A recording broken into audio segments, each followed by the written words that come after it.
اللهم صل على محمد وعلى آل محمد وبارك وسلم عليه. عن سهل بن سعد رضي الله عنه قال: جاء رجل فقال يا رسول الله صلى الله عليه وسلم دلني على عمل إذا أنا عملته أحبني الله وأحبني الناس. ایک آدمی رسول اکرم صلی اللہ علیہ وآلہ وسلم کے پاس آ کے عرض کرتا ہے: اے اللہ کے رسول، مجھے کوئی ایسا عمل بتائیں جسے میں اختیار کروں تو اللہ مجھ سے محبت کرنے لگے اور لوگ بھی مجھ سے محبت کرنے لگے. قال ازہد فی الدنیا یحبک اللہ. آپ نے فرمایا کہ دنیا سے بے رغبتی اختیار کر لے تو اللہ تجھ سے محبت کرے گا.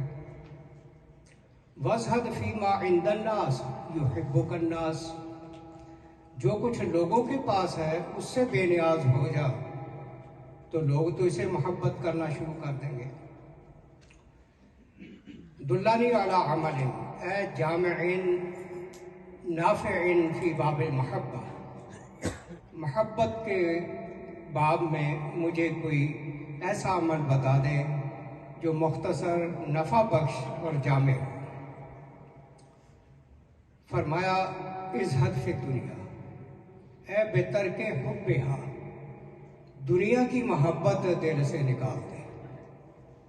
والاعراض عن زوائدہا، زائد چیزیں جو آپ کو ضرورت ہی نہیں ہے ان سے منہ موڑ دے.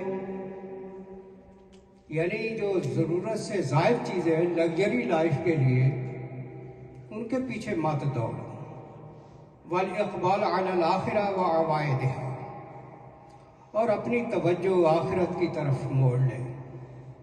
یحبک اللہ، تو اللہ تجھ سے محبت کرے گا. لعدم محبت کا عدو اللہ تعالی، کیونکہ جو لوگوں کی محبوب چیز ہے اس سے منہ موڑ لے گا تو خود بخود ہی اللہ تو اسے محبت کرنا شروع کر دے گا. وازہد فیما عند الناس، لوگوں کے پاس جو کچھ ہے اس سے بھی بے نیاز ہو جائے. اے من المال والجاہ، لوگوں کے پاس مال و دولت ہے ان کو دیکھ کے نہ حریص بن.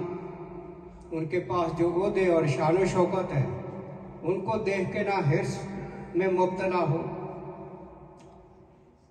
قیل ابن المبارک رحمہ اللہ تعالی یا زاہد، حضرت عبداللہ بن مبارک رحمہ اللہ کو کسی نے کہا اے زاہد. زاہد بہت بڑا ٹائٹل ہے اسلام میں کہ جو انتہا درجہ کا متقی، پرہیزگار، دنیا سے بے رغبت انسان. حضرت عبداللہ بن مبارک کو کسی نے زاہد کہا. قال الزاہد عمر بن الخطاب اذ جاءتہ الدنیا راغمۃ فترکہا. حضرت ابن مبارک فرمانے لگے مجھے نہ زاہد کہے. زاہد تو حقیقت میں حضرت عمر بن عبدالعزیز تھے جن کے پاس دنیا ذلیل ہو کے آ گئی تھی اور انہوں نے دنیا کو بالکل ترک کر دیا تھا.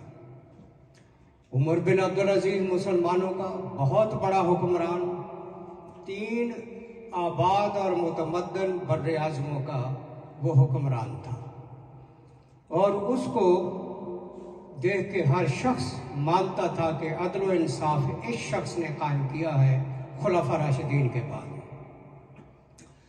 حضرت عمر بن عبدالعزیز ہی کا دور تھا. نبی علیہ السلام نے جو پیشی گوئی کی تھی کہ ایک دور ایسا آئے گا کہ لوگ زکوٰۃ لیے پھریں گے، کوئی لینے والا نہیں ہوگا.